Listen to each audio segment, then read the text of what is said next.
Yung grupo po namin, nag-umpisa po ito sa, ngayon magkaklase lang po kami.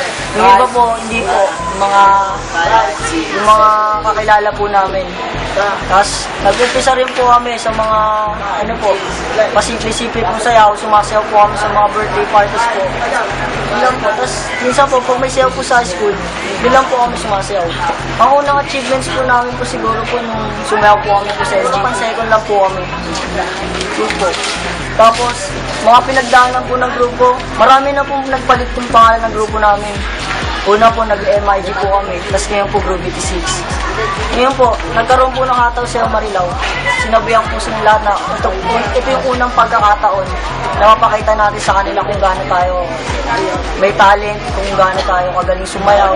Kung napayaman tayo sa una, kailangan din natin bumawi.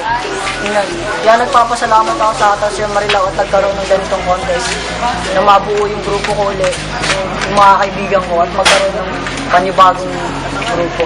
Isa yun. Group 86! Group 96! Sa Hataw sa